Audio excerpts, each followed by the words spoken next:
먼 옛날 조선 땅에 이런 말이 있었습니다. 충신은 두 임금을 섬기지 않는다고 말이지요. 그러나 그 말을 목숨으로 지킨 사람이 얼마나 될까요? 말로는 쉽습니다. 붓으로 쓰는 것은 더욱 쉽지요. 그러나 삼족을 멸한다는 근령 앞에서 사랑하는 가족의 얼굴을 떠올리며 그래도 삽을 드는 것은 전혀 다른 이야기였습니다. 오늘 들려드릴 이야기는 바로 그런 사내의 이야기입니다. 벼슬을 바란 것도 아니었습니다. 이름을 남기려 한 것도 아니었지요. 공을 바라거나 칭송을 기다린 것도 아니었습니다. 다만 왕은 왕으로 묻혀야 한다는 너무나 단순하고도 너무나 무거운 믿음 하나로 차가운 밤 홀로 땅을 팠던 사내의 이야기입니다. 그 사내의 이름은 어문도였습니다. 영월호장, 왕을 묻은 죄인, 그리고 240년의 세월을 건너 마침내 충신이라는 이름을 돌려받은 사내였지요. 그의 삶은 화려하지 않았습니다. 기록되지도 않았지요. 그러나 그 삶이 남긴 것은 어떤 화려한 기록보다 오래 이 땅에 남아 있었습니다. 자, 그럼 지금부터 그 이야기 속으로 함께 들어가 보겠습니다. 목련야담에 오신 여러분 반갑습니다. 마음에 드신다면 구독과 좋아요로 응원 남겨주시면 큰 힘이 되겠습니다. 그럼 오늘 이야기 시작하겠습니다. 먼 옛날 조선 세조 임금이 왕위에 오른 지 4년째 되던 해의 일이었습니다. 강원도 영월 땅 동강이 굽이쳐 흐르는 그 깊은 밤이었지요. 가을 찬바람이 강물 위를 스치며 허공을 울렸고 달빛조차 구름 뒤에 몸을 숨긴 채 좀처럼 나오질 않았습니다. 어둠 속에서 한 사내가 홀로 삽질을 하고 있었습니다. 이마에 맺힌 땀이 턱 끝으로 흘러내렸으나 사내는 소매로 닦을 겨를도 없이 손을 멈추지 않았지요. 땅 속에는 한 구의 시신이 누워 있었습니다. 어린 얼굴에 핏기 하나 없는, 그러나 눈을 지그시 감은 채 고요하기만 한 그 얼굴은 불과 며칠 전까지만 해도 이 나라의 임금이었던 단종 대왕의 것이었습니다. 조정은 엄명을 내렸습니다. 왕의 시신을 거두는 자는 삼족을 멸한다고. 아비와 자식과 형제, 핏줄이 닿는 모든 이를 남김없이 죽이겠다는 무시무시한 근령이었지요. 그럼에도 사내는 삽을 놓지 않았습니다. 사내의 이름은 어문도였습니다. 영월 고을의 호장, 즉 고을 행정을 맡아 백성들의 크고 작은 일을 처리하던 관리였지요. 호장이라 하면 고을에서는 나름 행세께나 하는 자리였습니다. 아전들을 거느리고 관아의 문서를 살피며 백성들의 송사를 들어주는 일을 맡았으니 말이지요. 그러나 어문도는 벼슬 자리의 무게보다 언제나 사람의 도리를 먼저 헤아리는 사내였습니다. 그가 단종의 시신 앞에 처음 섰을 때 온몸이 얼어붙는 듯 했습니다. 강가 어딘가에 아무렇게나 버려진 채 거두어지길 기다리는 어린 임금의 주검 앞에서 어문도는 한동안 움직이지 못했지요. 두려움이 없었다면 거짓말이었습니다. 삼족을 멸한다는 말이 귀에 쟁쟁하게 울렸고 눈앞에는 아내의 얼굴과 세 아들의 얼굴이 차례로 스쳐 지나갔습니다. 늙은 어머니의 주름진 손도 떠올랐지요. 그러나 어문도는 이내 무릎을 꿇었습니다. 왕은 왕으로 묻혀야 한다고 그의 뼛속 깊이 새겨진 무언가가 말하고 있었습니다. 그것은 충성이라는 거창한 이름이 아니었습니다. 그저 사람이라면 마땅히 해야 할 일이라는 아주 단순하고도 무거운 깨달음이었지요. 삽을 들어 땅을 파기 시작하던 그 순간 어문도는 스스로도 알고 있었습니다. 이 행동 하나로 자신은 이미 살아있는 죄인이 되었다는 사실을. 관아의 장부에는 여전히 영월 호장 어문도의 이름이 적혀 있겠지만 조선의 법도 아래서 그는 이미 죽은 목숨이나 다름없었지요. 눈빛은 흔들리지 않았습니다. 손도 멈추지 않았습니다. 그러나 마음 깊은 곳, 아무도 들여다볼 수 없는 그 자리에는 뜨겁고도 시린 두려움이 조용히 타오르고 있었습니다. 사랑하는 이들을 향한 두려움이었지요. 어흥도의 집은 영월고을 안쪽 느티나무 한 그루가 마당을 지키는 작은 기와집이었습니다. 크지도 작지도 않은 그 집에는 언제나 밥 짓는 냄새가 풍겼고 저녁이면 아이들 웃음소리가 담장을 넘었지요. 세 아들은 각각 15, 12, 9살이었습니다. 마지는 아비를 닮아 과묵하고 속이 깊었으며 둘째는 눈치가 빠르고 재간이 넘쳤고 막내는 아직 철이 덜 들어 어미 치마폭을 잡고 졸졸 따라다니기 일쑤였지요. 늙은 어머니는 이른을 바라보는 나이에도 긍이 굽지 않은 분이었습니다. 새벽이면 누구보다 먼저 일어나 장독을 살피고 저녁이면 손자들 머리를 쓸어주며 옛 이야기를 들려주셨지요. 어흥도는 그 어머니의 뒷모습을 볼 때마다 가슴 한쪽이 시큰해지곤 했습니다. 아내 윤 씨는 말이 없는 여인이었습니다. 그러나 말이 없다고 하여 모르는 것이 없었지요. 남편이 밤에 홀로 나갈 때도 새벽에 흙 묻은 손으로 돌아올 때도 윤 씨는 묻지 않았습니다. 다만 따뜻한 물 한 대야를 조용히 내어놓을 뿐이었지요. 그 물 한 대야가 말 한마디보다 깊은 동이었습니다. 어흥도는 손을 씻으며 아내를 바라보았습니다. 등잔불 아래 윤 씨의 얼굴은 고요했습니다. 두렵지 않은 것이 아니라 두려움을 안으로 삼킨 얼굴이었지요. 그 모습이 어흥도의 가슴을 더욱 조여들게 했습니다. 자신의 선택은 자신 하나의 것이 아니었습니다. 세 아들의 목숨이, 늙은 어머니의 여생이, 아내의 앞날이 모두 이 한밤의 선택에 달려 있었지요. 피로 얽힌 인연이란 이토록 무거운 것이었습니다. 어흥도는 눈을 감았습니다. 그리고 속으로 빌었습니다. 하늘이 이 집안만큼은 굽어 살펴 주시기를, 단 한 사람의 충심이 온 가족의 화가 되지 않기를 말이지요. 땅을 덮고 나서도 어흥도는 자리를 뜨지 못했습니다. 무릎을 꿇은 채 한참을 그 자리에 있었지요. 동강의 물소리가 낮게 흘렀고 바람은 억새풀을 흔들며 지나갔습니다. 하늘은 여전히 구름에 가려 별 하나 보이지 않았습니다. 묻었으나 장례는 끝나지 않았습니다. 어흥도는 그것을 알고 있었습니다. 왕의 장례란 단순히 땅에 묻는 것으로 끝나는 것이 아니었지요. 혼을 달래는 의식이 있어야 하고 명복을 비는 제문이 있어야 하며 능을 지키는 이가 있어야 했습니다. 그러나 지금 이 무덤에는 아무것도 없었습니다. 위패도 향도 곡을 해주는 이도 없었지요. 저나 이 못난 신이 이것밖에 해드리지 못하였습니다. 어흥도는 이마를 땅에 짚었습니다. 흙이 이마에 닿는 순간 눈물이 흘렀습니다. 평생 울음을 삼켜온 사내였으나 그 밤만큼은 참을 수가 없었지요. 단종은 17의 나이에 세상을 떠났습니다. 숙부인 세조에게 왕위를 빼앗기고 노산군으로 강등되어 이 먼 영월 땅에 유배된 지 1년도 채 되지 않아서였지요. 어린 임금이 무슨 죄가 있었겠습니까? 다만 왕위를 탐하는 자들 사이에 태어난 것이 그의 죄라면 죄였습니다. 어흥도는 생각했습니다. 왕의 혼은 지금 어디를 떠돌고 있을까 하고 말이지요. 제대로 된 의식도 없이 황급히 묻힌 어린 임금의 혼이 이 차가운 동강 위를 떠돌며 길을 잃고 있을 것만 같아 가슴이 미어졌습니다. 그는 기억을 더듬었습니다. 예전에 어머니께 들었던 이야기들, 혼을 달래는 법, 망자의 길을 열어주는 의식들을 말이지요. 변변한 재물도 향도 없었습니다. 그러나 어흥도는 품에서 작은 것 하나를 꺼냈습니다. 마른 쑥 한 줌이었습니다. 오는 길에 강가에서 뜯어온 것이었지요. 그는 부싯돌을 꺼내 불을 붙였습니다. 쑥 타는 냄새가 밤 공기 속으로 퍼져나갔습니다. 연기는 가느다랗게 하늘로 올라갔지요. 전하, 부디 이 연기를 따라 편히 가시옵소서. 어흥도는 읊조렸습니다. 목소리는 낮았으나 떨리지 않았습니다.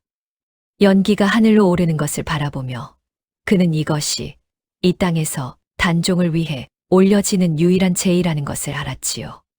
쑥불이 다 꺼질 때까지 어몽도는 자리를 지켰습니다.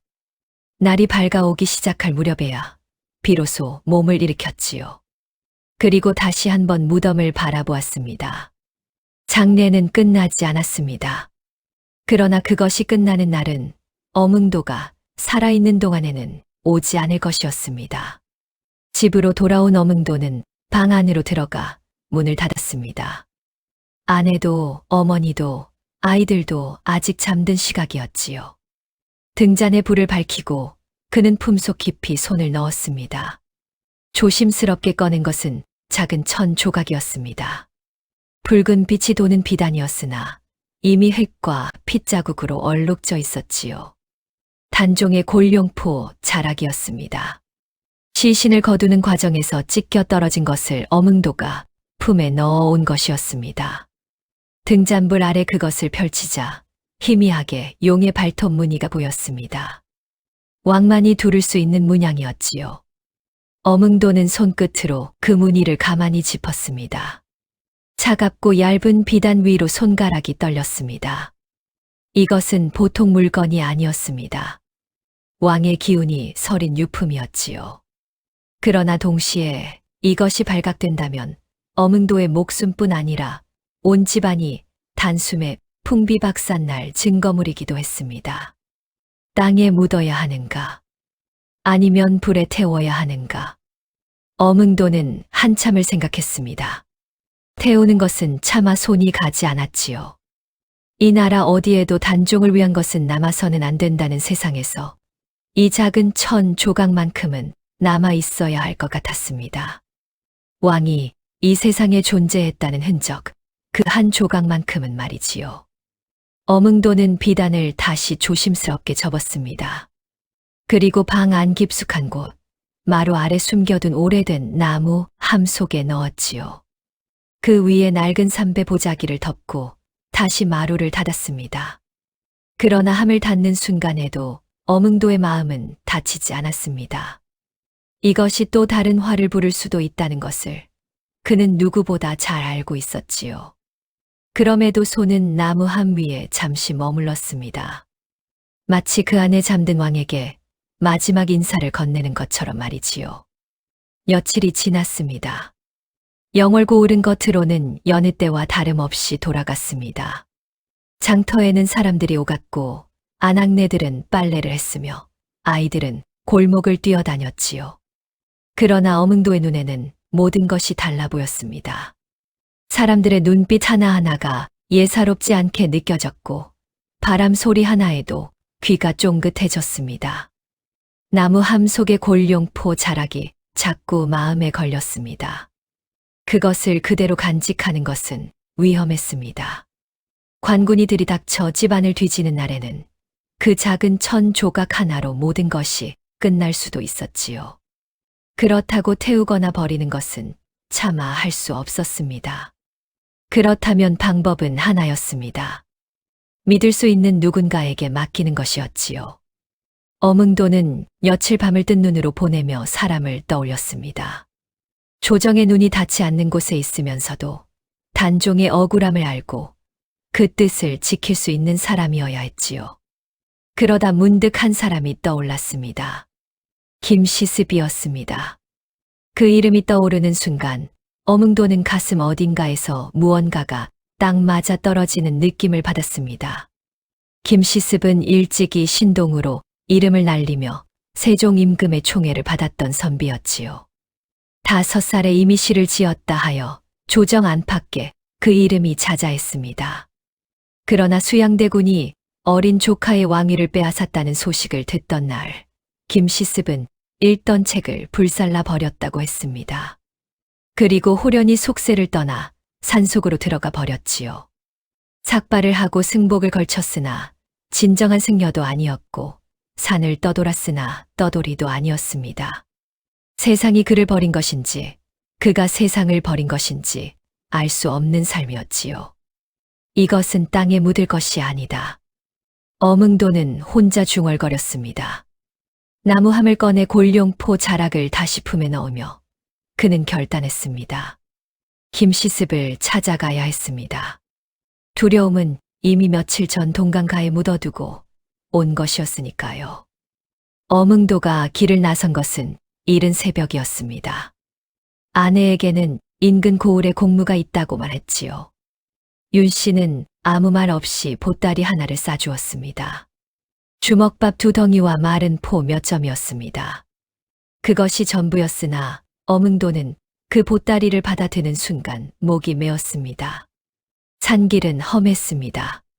가을이 깊어지며 낙엽이 쌓인 산길은 발을 내디딜 때마다 소리를 냈고 그 소리가 날 때마다 어몽도는 걸음을 멈추고 주위를 살폈지요. 새 한 마리가 푸드덕 날아오르는 것에도 가슴이 철렁했습니다. 반나절을 걸어 산중턱에 이르렀을 때 어몽도는 작은 암자 하나를 발견했습니다. 기와도 아니고 초가도 아닌 그야말로 나무와 돌을 얼기설기 엮어 만든 작은 거처였지요. 처마 밑에는 마른 약초 다발이 매달려 있었고 마당 한쪽에는 오래된 벼루와 붓이 바위 위에 놓여 있었습니다. 어몽도가 조심스럽게 마당 안으로 들어서려는 순간 암자 안에서 목소리가 들려왔습니다. 거기 누구요? 영월 호장 어몽도라 하옵니다. 김시습 선생을 뵈러 왔습니다. 잠시 침묵이 흘렀습니다. 바람이 지나갔고 마른 잎 하나가 마당 위로 떨어졌지요. 그리고 나서 암자의 문이 열렸습니다. 나온 이는 나이를 가늠하기 어려운 사내였습니다. 삭발한 머리에 낡은 회색 승복을 걸쳤으나 눈빛만큼은 산사의 노승처럼 깊고 맑았지요. 그 야윈 몸에서 풍기는 기운은 예사롭지 않았습니다. 김시습이었습니다. 두 사내는 한동안 말없이 서로를 바라보았습니다. 산바람이 두 사람 사이를 지나갔습니다. 먼저 입을 연 것은 김시습이었습니다. 들어오시지요. 그 한마디였습니다. 설명을 요구하지도 신분을 의심하지도 않았습니다. 어몽도는 그 말 속에서 이미 통하는 무언가를 느꼈습니다. 말로 설명할 수 없는 그러나 분명히 존재하는 슬픔의 결이 같다는 것을 말이지요. 두 사내는 마주 앉았습니다. 어몽도는 품에서 골룡포 자락을 꺼내 조심스럽게 김시습 앞에 내려놓았습니다. 붉은 비단 위에 용발톱 무늬가 희미한 등잔불 아래 드러났지요. 김시습의 눈이 잠시 멈추었습니다. 그리고 천천히 눈을 감았다가 떴습니다. 눈가에 무언가가 맺혔으나 흘러내리지는 않았지요. 창밖에서 바람이 불었습니다. 산 전체가 낮게 울리는 것 같았지요. 김시습은 한동안 골룡포 자락을 바라보았습니다. 손을 뻗어 만지려다가 이내 거두었지요. 마치 그것이 너무 귀하여 감히 손댈 수 없다는 듯이 말이지요. 그러다 김시습이 천천히 일어났습니다. 암자 한쪽 구석으로 가더니 낡은 보자기에 쌓인 것을 꺼내왔습니다. 향 한 줌과 작은 향로, 그리고 한지에 쌓인 재물이었지요. 마른 대추 몇 알과 밤 한 줌이었습니다. 어몽도는 그것을 보는 순간 가슴이 내려앉았습니다. 김시습은 이미 알고 있었던 것이지요. 아니, 준비하고 있었던 것이었습니다. 누군가 올 것을, 그리고 그날이 머지않았다는 것을 말이지요. 두 사람은 말없이 자리를 정돈했습니다. 향로를 가운데 두고 재물을 가지런히 놓았지요. 등잔불은 껐습니다. 바깥에서 새어 들어오는 달빛만이 암자 안을 희미하게 밝혔지요. 김시습이 향에 불을 붙였습니다. 타닥 하는 소리와 함께 연기가 피어올랐습니다. 김시습이 낮고 고른 목소리로 말했습니다. 왕은 죽지 않았소. 다만 세상이 등을 돌렸을 뿐이오. 어몽도는 눈을 감은 채 고개를 끄덕였습니다.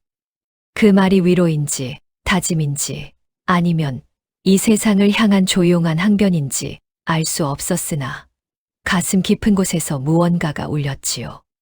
두 사람은 이마를 땅에 짚었습니다. 숨을 죽이고 몸을 낮추고 이 조선 땅에서 가장 위험한 제사를 올렸습니다.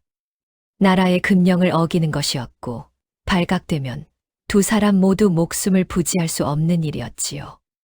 향 연기는 가늘고 곧게 하늘로 올라갔습니다. 향이 다 타들어갈 무렵 김시습이 천천히 몸을 일으켰습니다. 그리고 골룡포 자락을 두 손으로 조심스럽게 받쳐 들며 말했습니다. 이것은 내가 간직하리다. 세상이 바뀌는 날까지. 어문도는 고개를 숙였습니다. 한참 만에야 간신히 한마디를 꺼냈습니다. 부탁드립니다. 암자 밖에서 부엉이 한 마리가 울었습니다. 산은 깊고 밤은 고요했습니다. 그리고 이 작은 암자 안에서 올려진 제사는 이 세상 어디에도 기록되지 않을 것이었습니다. 그러나 하늘은 보았을 것이지요. 영월로 돌아온 어문도는 며칠 동안 아무 일도 없다는 듯 평소처럼 지냈습니다. 관아에 나가 문서를 살피고 백성들의 민원을 들었으며 저녁이면 집으로 돌아와 아이들과 밥상을 마주했지요. 그러나 무언가 달라졌습니다. 처음 느낀 것은 장터에서였습니다. 어문도가 지나가는데 평소 반갑게 말을 걸던 포목전 주인이 시선을 피했습니다. 그런데 이튿날 관아 앞에서도 비슷한 일이 있었습니다. 아전 하나가 어문도와 눈이 마주치자 황급히 고개를 돌렸지요. 사흘째 되던 날, 어문도는 확신했습니다. 집 앞 골목 어귀에 낯선 사내가 서 있었습니다. 장사치 행색이었으나 파는 물건이 없었고 길을 지나는 것도 아니었지요. 어문도가 시선을 주자 사내는 천천히 몸을 돌려 걸어갔습니다. 서두르지도 뛰지도 않았습니다. 그것이 더 섬뜩했지요. 관군이었다면 이미 들이닥쳤을 것이었습니다. 그러나 이 감시는 달랐습니다. 조용하고 느리고 보이는 듯 보이지 않는 감시였지요. 마치 그물을 치기 전에 물고기가 스스로 움직이길 기다리는 것처럼 말이지요. 어문도는 그날 밤 잠을 이루지 못했습니다. 아내 윤 씨가 조용히 물었습니다. 영감, 무슨 일이 있으십니까? 아무 일도 없소. 다만 앞으로 며칠은 아이들을 바깥에 내보내지 마시오. 윤 씨는 더 묻지 않았습니다. 다만 입술을 꼭 다물고 고개를 끄덕였지요. 보이는 위험은 피할 수 있습니다. 그러나 보이지 않는 위험은 언제 어디서 덮쳐올지 알 수 없지요. 어문도는 깨달았습니다. 이미 들킨 것인지도 모른다고, 아니 들키지 않았더라도 시간 문제라고 말이지요. 문제는 속도였습니다. 얼마나 빨리 무엇을 먼저 해야 하는가. 그리고 무엇보다 먼저 해야 할 일이 있었습니다. 가족을 지키는 것이었습니다. 어문도는 사흘을 더 기다렸습니다. 섣불리 움직이면 오히려 감시하는 눈에 꼬리를 잡힐 수 있었지요. 평소와 다름없이 관아에 나가고 밥을 먹고 잠을 자는 척했습니다. 그러나 그 사흘 동안 머릿속에서는 한시도 쉬지 않고 계획을 짜고 또 짰습니다. 결론은 하나였습니다. 이 집안은 함께 있으면 모두 죽는다. 어문도는 어느 날 저녁 온 식구를 방 안에 불러 모았습니다. 등잔불 하나가 6개의 얼굴을 비추었습니다. 어문도는 천천히 입을 열었습니다. 오늘 내가 하는 말을 잘 들어라. 그리고 절대 밖에서 입 밖에 내지 말 거라. 어문도는 말했습니다. 자신이 한 일을 그리고 지금 이 집안이 처한 위험을 담담하게 이야기했습니다. 방 안이 고요해졌습니다. 등잔불만이 타닥타닥 소리를 내며 흔들렸지요. 맏아들이 먼저 입을 열었습니다. 아버지, 저도 함께 가겠습니다. 어문도는 고개를 저었습니다. 그래서는 안 된다. 너희가 흩어져야 한다. 한 곳에 모여 있으면 한꺼번에 잡힌다. 맏아들은 충주 쪽 먼 친척 집으로, 둘째는 강릉 쪽 어느 상단에 몸을 의탁하도록 했지요. 막내는 어미와 함께 친정 쪽 마을로 가도록 했습니다. 그리고 무엇보다 중요한 것을 말했지요. 이름을 바꾸어라. 엄씨 성을 쓰지 말거라. 살아남는 것이 먼저다. 맏아들의 눈에 눈물이 맺혔습니다. 그러나 소리내어 울지는 않았지요. 윤 씨가 낮은 목소리로 물었습니다. 영감은요? 나는 따로 움직일 것이요. 그것이 전부였습니다. 윤 씨는 더 묻지 않았습니다. 그러나 그 눈빛 속에 얼마나 많은 말이 담겨 있는지를 어몽도는 알았습니다. 이튿날 새벽부터 식구들은 하나씩 집을 떠났습니다. 저녁 무렵 윤 씨가 막내의 손을 잡고 문을 나설 때 윤 씨는 문 앞에서 한 번 고개를 돌렸습니다. 어몽도와 눈이 마주쳤습니다. 아무 말도 하지 않았습니다. 그러나 그 한 번의 눈맞춤이 수천 마디의 말보다 깊었지요. 마당에 혼자 남은 어몽도는 대문이 닫히는 소리를 들었습니다. 느티나무가 바람에 흔들렸습니다. 오랫동안 밥 짓는 냄새와 아이들 웃음소리로 가득했던 집이 이제 텅 비어 있었지요. 어몽도가 미처 말하지 못한 것이 하나 있었습니다. 늙은 어머니였습니다. 식구들을 흩어보내던 날 저녁 어머니는 아무 말씀도 하지 않으셨습니다. 방 한쪽에 조용히 앉아 손자들이 하나씩 나가는 것을 바라보셨지요. 그날 밤 어몽도는 어머니의 방 앞에 한참을 서 있었습니다. 그는 문을 열었습니다. 어머니는 자리에 누워 계시지 않았습니다. 등을 꼿꼿이 세우고 앉아 낡은 염주를 손에 쥔 채 눈을 감고 계셨지요. 등잔불도 켜지 않은 어두운 방 안에서 홀로 앉아 계신 그 모습이 어몽도의 가슴을 무너지게 했습니다. 어몽도는 방 안으로 들어가 어머니 앞에 무릎을 꿇었습니다. 그리고 이마를 바닥에 짚었지요. 이 자식 불효를 용서하소서. 어머니는 한동안 아무 말씀도 하지 않으셨습니다. 다만 떨리는 손을 뻗어 어몽도의 등을 가만히 쓸어주셨지요. 그 손이 등 위를 움직일 때마다 어몽도의 어깨가 들썩였습니다. 한참 만에 어머니가 입을 여셨습니다. 부효가 아니다.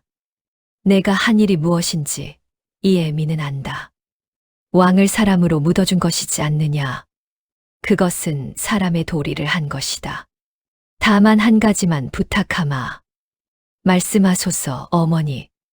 살아라. 무슨 일이 있어도 살아서 언젠가 이 애미 무덤 앞에 한 번만 와다오. 그 말에 어몽도는 끝내 소리를 내고 말았습니다. 눌러 참아오던 울음이 터져 나왔지요. 어머니의 손은 여전히 그의 등 위에서 묵묵히 쓸어주고 있었습니다. 이튿날 새벽 어머니를 모셔다 드릴 곳은 두 집 건너 사는 먼 일가집이었습니다. 어머니는 아무것도 챙기지 않으셨습니다. 필요 없다. 몸만 가면 된다. 골목을 나서면서 어머니는 한 번도 뒤를 돌아보지 않으셨습니다. 어몽도는 골목 어귀에 서서 어머니의 뒷모습을 바라보았습니다. 굽지 않은 등 천천히 그러나 흔들림 없이 걷는 발걸음이었지요. 어머니의 모습이 골목 모퉁이를 돌아 사라졌습니다. 효를 버리고 충을 택한 대가가 이것이었습니다. 그러나 어머니는 그것을 대가라고 생각하지 않으셨다는 것을 어몽도는 알고 있었지요. 그것이 더 마음을 아리게 했습니다. 어몽도는 그날 밤 집을 나섰습니다. 챙긴 것은 많지 않았습니다. 낡은 도포 하나, 노자로 쓸 엽전 몇 입, 그리고 며칠치 먹을 마른 양식이 전부였지요. 이름을 버렸습니다. 어몽도라는 이름은 영월 호장의 이름이었습니다. 그 이름을 입에 올리는 순간 모든 것이 끝날 수 있었지요. 그는 스스로를 엄씨도 아니고 흥도도 아닌 그저 떠도는 사내로 만들었습니다. 처음 며칠은 산길을 탔습니다. 낙엽 쌓인 산길을 혼자 걷다 보면 해가 지는 줄도 몰랐습니다. 어두워지면 나무 아래 몸을 웅크리고 밤을 보냈지요. 장터에 내려갔을 때는 입을 다물었습니다. 필요한 것을 손짓으로 가리키고 엽전을 내밀고 물건을 받아 들고 돌아섰지요. 낯선 사내가 자신을 유심히 보는 것 같으면 방향을 바꾸었고 아전의 행색을 한자가 보이면 사람 틈으로 몸을 숨겼습니다. 하루는 충주 근방 어느 장터에서 아는 얼굴을 만날 뻔했습니다. 영월관하에서 함께 일하던 아전이었지요. 어몽도는 재빨리 등을 돌려 포목전 뒤편으로 몸을 숨겼습니다. 심장이 귀까지 올라오는 것 같았지요. 그날 밤 어몽도는 오래된 빈 헛간에서 밤을 보냈습니다. 집더미에 몸을 묻고 누웠으나 잠이 오지 않았지요. 천장 사이로 별이 보였습니다. 아들들은 잘 도착했을까? 윤 씨는 무사한가? 어머니는 추위에 떠시지는 않는가? 그리움이 파도처럼 밀려왔습니다. 그러나 그 그리움을 따라가면 안 되었습니다. 가족을 찾아가는 순간 자신을 따라붙은 위험이 그들에게로 옮겨갈 수 있었지요. 어몽도의 삶은 더 이상 그의 것이 아니었습니다. 호장이라는 자리도 어몽도라는 이름도 느티나무가 서 있던 마당도 모두 사라졌습니다. 남은 것은 낡은 도포와 달아가는 집신, 그리고 가슴 깊은 곳에서 꺼지지 않는 작은 불씨 하나뿐이었지요. 왕을 제대로 묻어들였다는 것, 그리고 그것이 옳은 일이었다는 것. 그 믿음 하나가 도망자의 삶을 버티게 하는 유일한 힘이었습니다. 맏아들 엄수는 충주 쪽 먼 친척 집에 도착했습니다. 그러나 그 집에서 오래 머물 수는 없었지요. 아비의 일이 알려질까 두려워한 친척은 사흘이 지나자 넌지시 눈치를 주었습니다. 그 후 엄순이 택한 것은 머슴살이었습니다. 이름을 바꾸고 아비의 성을 버리고 어느 농가에 몸을 팔았지요. 영월 호장의 맏아들이 남의 집소를 몰고 논두렁을 걷는 신세가 된 것이었습니다. 힘든 것은 이름을 숨기는 일이었습니다. 함께 일하는 머슴들이 고향을 물으면 없다고 했고 아비가 누구냐 물으면 일찍 돌아가셨다고 했지요. 거짓말을 할 때마다 혀가 굳는 것 같았습니다. 둘째 아들 엄과는 강릉 쪽 상단에 몸을 의탁했습니다. 재간이 넘치는 아이였으니 장사에는 금방 눈을 떴지요. 그러나 결국 엄관도 상단을 떠났습니다.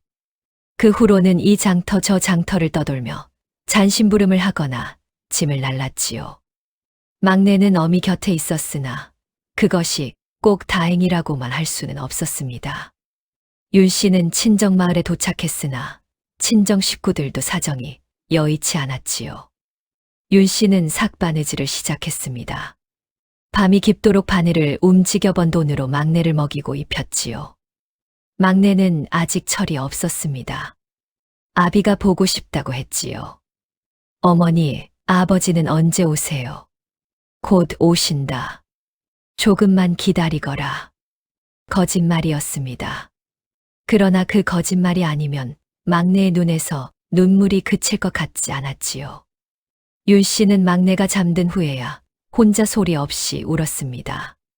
흩어진 가족들은 저마다의 자리에서 저마다의 방식으로 버티고 있었습니다. 그러나 그 누구도 아버지의 이름을 입에 올리지 못했지요. 이름을 부를 수 없는 사람을 그리워하는 것은 소리 없는 울음을 우는 것과 같았습니다. 어몽도가 떠돌기 시작한 지 2달이 지났습니다. 강원도 산골에서 충청도 들판으로 다시 경상도 어느 외진 마을로 발걸음이 이어졌지요. 호장이었던 시절의 흔적은 이제 어디에도 남아있지 않았습니다. 밤이 가장 힘들었습니다. 낮에는 걷거나 일을 하면 생각을 묻어둘 수 있었습니다. 그러나 밤이 되어 눈을 감으면 막을 수 없는 것들이 밀려왔지요. 그러던 어느 밤이었습니다. 경상도 어느 산자락 빈 토굴에서 몸을 웅크리고 잠을 청하던 어몽도에게 꿈이 찾아왔습니다. 꿈속은 동강가였습니다. 억새풀이 흔들리고 강물이 낮게 흘렀지요. 그리고 저 멀리 강가에 흰 옷을 입은 어린 아이가 서 있었습니다. 단종이었습니다. 어린 임금은 어몽도를 바라보며 말했습니다. 짐은 외롭지 않다. 너희가 있지 않은가? 어몽도는 꿈속에서 무릎을 꿇으려 했습니다. 그러나 단종은 손을 내저었지요. 꿇지 말라. 너는 이미 짐에게 무릎을 꿇은 자가 아니다. 짐을 위해 일어선 자다. 눈을 떴을 때 토굴 안은 아직 깜깜했지요. 어몽도는 한동안 움직이지 않았습니다. 그 순간 어몽도는 무언가를 깨달았습니다. 자신이 이 길을 혼자 걷고 있다고 생각했습니다. 그러나 그것이 아니었습니다. 김시습이 산속 암자에서 향을 피우고 있었습니다. 아내 윤 씨가 바늘을 움직이며 밤을 버티고 있었지요. 어머니가 염주를 손에 쥐고 아들을 위해 빌고 있었습니다. 이 길은 혼자가 아니었습니다. 토굴 밖으로 나오자 동이 트기 시작했습니다. 어몽도는 그 빛을 바라보며 오랫동안 서 있었습니다. 살아야겠다고 생각했습니다.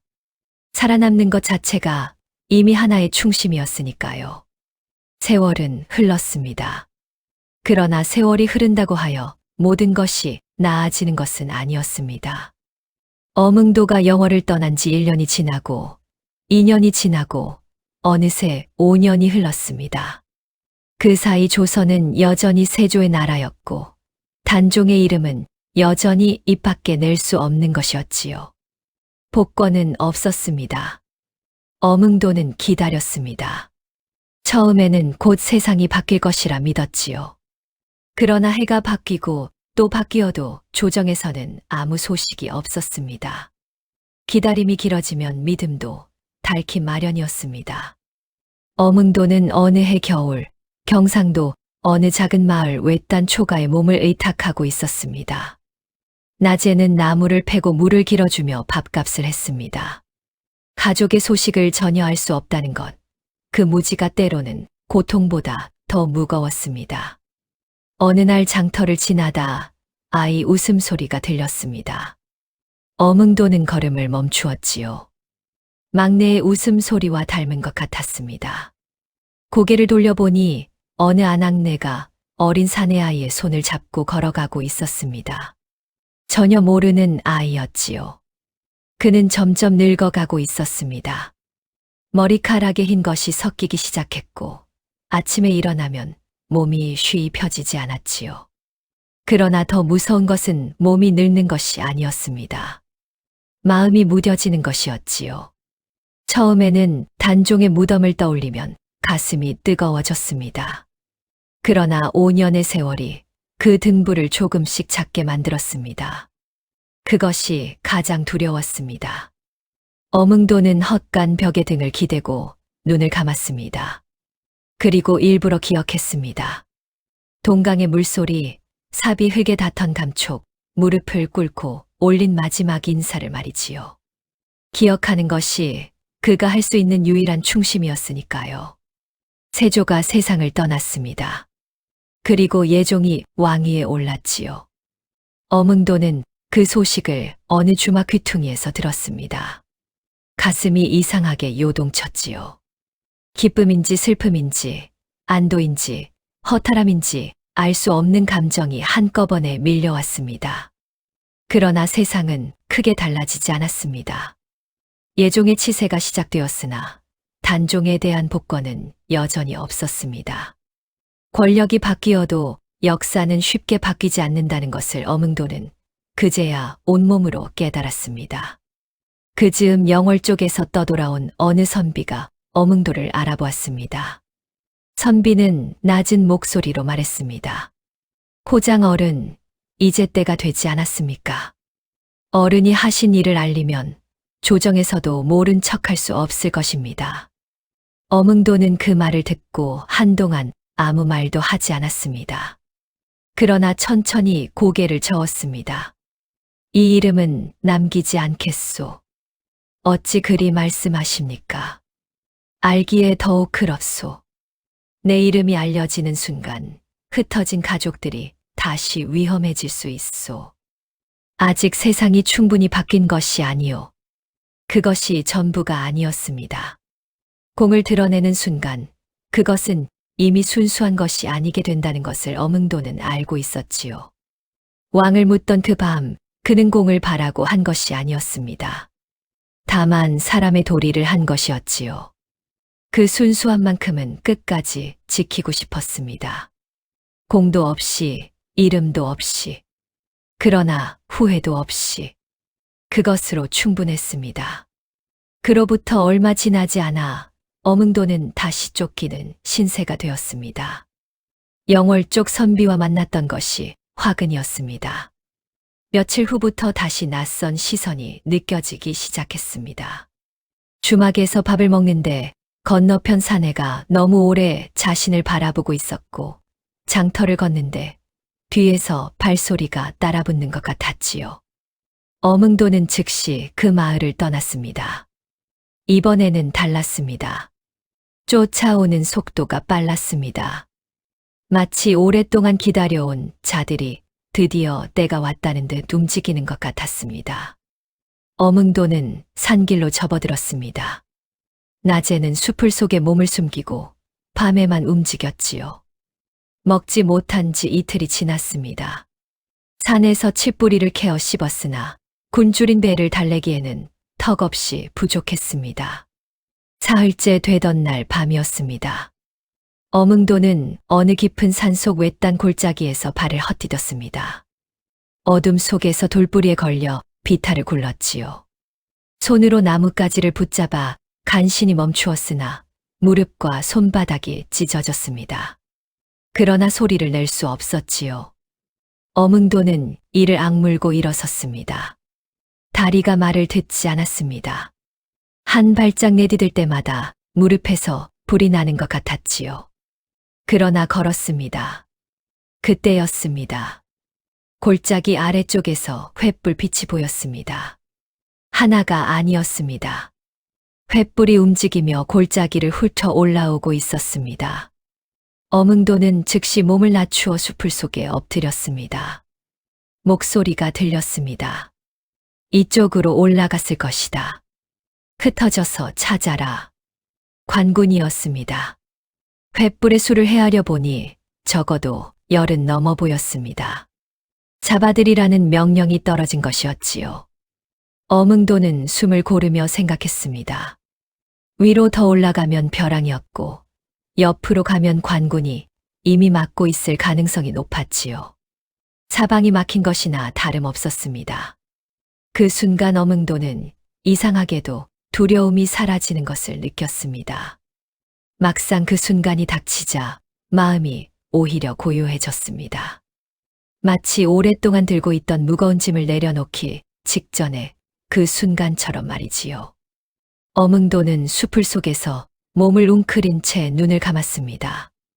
단종의 어린 얼굴, 동강의 물소리, 흙을 파던 그 밤의 차가운 공기를 떠올렸습니다. 어머니의 손길도 윤 씨가 마지막으로 돌아보던 눈빛도 떠올랐습니다. 후회가 없었습니다. 횃불이 코앞까지 다가왔습니다. 바로 그때였습니다. 숲을 반대편에서 커다란 소리가 났습니다. 노루나 고라니가 놀라 달아난 것 같았습니다. 관군들의 시선이 일제히 그쪽으로 쏠렸습니다. 저쪽이다. 빨리 따라가라. 관군들이 움직였습니다. 횃불이 반대 방향으로 쏠렸지요. 한 관군이 어흥도가 있는 숲을 바로 옆까지 왔습니다. 어흥도는 숨을 멈추었지요. 심장도 멈춘 것 같았습니다. 관군은 수풀을 스치듯 지나갔습니다. 발소리가 멀어졌습니다. 마침내 골짜기에 어둠이 돌아왔습니다. 어흥도는 천천히 숨을 내쉬었습니다. 온몸이 젖어 있었지요. 손이 떨렸습니다. 그러나 살아 있었지요. 하늘을 올려다보았습니다. 구름 사이로 별이 보였습니다. 어흥도는 그 별을 바라보며 생각했습니다. 하늘이 아직 자신을 붙들고 있다고 말이지요. 어흥도는 그날 밤 이후로 더 깊은 곳으로 들어갔습니다. 사람의 발길이 닿지 않는 산속 외딴 마을이었지요. 화전민들이 모여 사는 곳이었습니다. 거기서는 아무도 이름을 묻지 않았습니다. 어흥도는 그 마을에서 늙어갔습니다. 밭을 일구고 나무를 패고 눈이 오면 지붕에 눈을 쓸었습니다. 계절이 바뀌고 해가 바뀌었지요. 어흥도가 마지막으로 눈을 감은 것이 언제인지 어느 계절이었는지는 아무도 기록하지 않았습니다. 화전민 마을 어귀에 조그만 봉분 하나가 생겼을 뿐이었지요. 이름도 없고 비석도 없는 무덤이었습니다. 다만 마을 사람들이 그 위에 작은 돌 하나씩을 얹어 주었지요. 어몽도는 기록 없이 사라졌습니다. 오직 그가 파놓은 한 무덤만이 동강가에서 그를 기억하고 있었지요. 그리고 241년이 흘렀습니다. 숙종 24년 조정에서 마침내 단종의 보기를 선언했지요. 노산군이 아닌 단종대왕이라는 이름을 돌려주었습니다.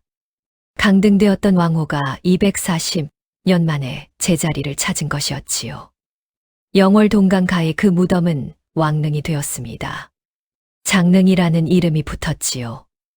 능을 정비하던 관리들이 무덤 곁에서 이상한 것을 발견했습니다. 무덤 옆에 소나무 한 그루가 서 있었는데 가지가 마치 무덤을 향해 절을 하듯 아래로 굽어 있었습니다. 그 소나무는 240년의 세월 동안 그 자리에서 단종의 무덤을 지키고 있었던 것이었습니다. 어몽도가 단종을 묻던 그 밤 무덤 옆에 손수 심어두었다는 이야기가 마을 어귀의 구전으로 전해지고 있었지요. 뒤늦게 내려앉은 빛은 살아있는 자가 아닌 이미 사라진 자를 비추었습니다. 어몽도는 그 빛을 보지 못했습니다. 그러나 그 빛이 닿는 곳에 그의 손이 닿아 있었지요. 왕이 왕으로 불리는 날이 왔습니다. 그것으로 충분했습니다. 단종의 보기가 선언되고 나서 조정은 천천히 과거를 되짚기 시작했습니다. 240년 동안 묻혀있던 것들이 하나씩 수면 위로 올라왔지요. 그러나 어몽도의 이름은 쉽게 나오지 않았습니다. 어몽도는 스스로 이름을 숨겼고 기록을 남기지 않았으며 공을 드러내지 않았으니까요. 어몽도의 이름이 세상에 다시 나온 것은 뜻밖의 경로를 통해서였습니다. 영월 고을에 대대로 살아온 한 노인이 있었습니다. 이미 80을 훌쩍 넘긴 나이였지요. 그 노인의 할아버지가 젊은 시절 영월 관아에서 일했던 아전이었는데 죽기 전에 손자에게 한 가지 이야기를 전해 주었다고 했습니다. 단종이 돌아가시던 해 영월 호장 어몽도가 홀로 왕의 시신을 거두어 묻었다는 이야기를 말이지요. 노인은 그 이야기를 평생 가슴속에 담아두었습니다. 그러나 단종이 보기되었다는 소식을 듣던 날, 비로소 그 이야기를 꺼낼 수 있었지요. 노인의 증언이 고을 수령에게 전해졌습니다. 조정에서는 사실을 확인하기 위해 여러 경로를 조사했습니다. 영월관아의 오래된 문서, 마을 어귀의 구전 이야기, 그리고 장릉 곁의 소나무까지 모든 것이 하나씩 맞아 들어갔지요. 어몽도가 왕의 시신을 거두었다는 사실이 공식적으로 인정되었습니다. 그러나 그는 이미 세상에 없었습니다. 조정에서 방을 붙였습니다. 어몽도의 후손이 있다면 나서라는 방이었지요. 그러나 한 사람이 나타났습니다. 충주 땅에 살고 있던 늙은 사내였습니다. 머리카락이 희끗한 그 노인은 관아 앞에 서서 말했지요. 소인의 아비가 엄순이었습니다. 어몽도 호장 어른의 맏아들이었지요. 그 노인은 어몽도의 손자였습니다.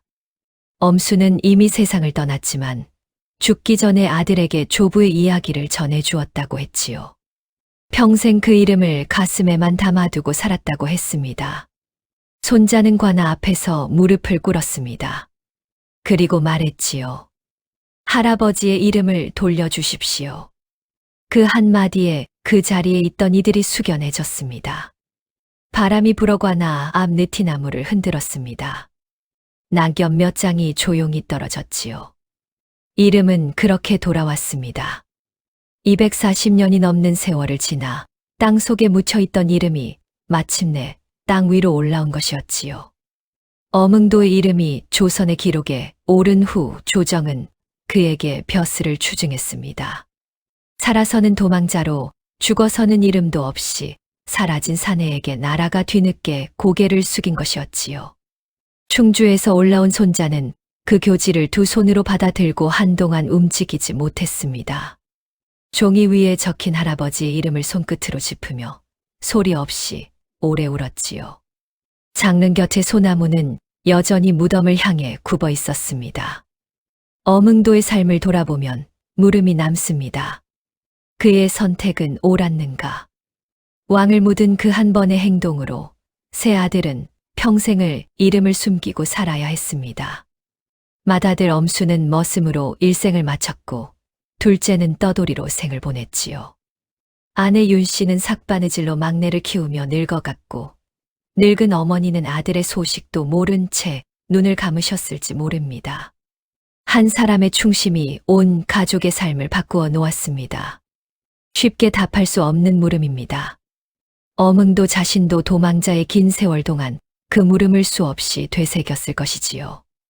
그러나 단 하나만은 분명합니다. 어흥도가 그 밤 삽을 들지 않았다면 단종은 동강가에 이름 없이 버려졌을 것입니다. 240년 후 보기가 이루어지고 장릉이 세워질 수 있었던 것은 그 차가운 밤에 홀로 삽을 들었던 한 사내가 있었기 때문이었습니다. 누군가의 정의는 반드시 누군가의 희생 위에 세워집니다. 어흥도의 이야기가 우리에게 전하는 것은 영웅의 이야기가 아닙니다. 벼슬을 바란 것도 이름을 남기려 한 것도 아닌 다만 사람의 도리를 다하려 했던 한 사내의 이야기이지요. 그리고 그 도리 하나가 온 가족의 운명을 바꾸었고 240년의 시간을 건너 역사의 한 페이지를 만들었습니다. 우리는 묻습니다. 나라면 어떻게 했을까 하고 말이지요. 삼족을 멸한다는 금령 앞에서 사랑하는 가족을 생각하며 그래도 삽을 들 수 있었을까 하고 말이지요. 그 물음에 쉽게 답할 수 있는 사람은 많지 않을 것입니다. 그렇기에 어흥도의 선택은 500년이 지난 지금도 가슴을 울리는 것이지요. 장릉의 소나무는 오늘도 그 자리에 서 있습니다. 굽은 가지를 무덤을 향해 들이운 채 말없이 봄을 맞고 여름을 나며 가을을 보내고 겨울을 견디고 있지요. 기억되지 않아도 기록되지 않아도 옳은 일을 했다는 것. 그것 하나가 240년의 세월을 건너 마침내 빛을 발한 것이니까요. 옛말에 진충갈력이라는 말이 있습니다. 참된 충심으로 온 힘을 다한다는 뜻이지요. 어흥도는 그 말을 알았는지 몰랐는지 모릅니다. 그러나 그의 삶이 바로 그 말의 뜻 그대로였습니다. 왕을 묻은 죄인은 결국 왕보다 오래 살아남은 충신이었습니다. 오늘 영상 재미있으셨나요? 구독과 좋아요는 영상 제작에 큰 힘이 됩니다. 그럼 더 재미있는 영상으로 찾아뵙겠습니다. 감사합니다.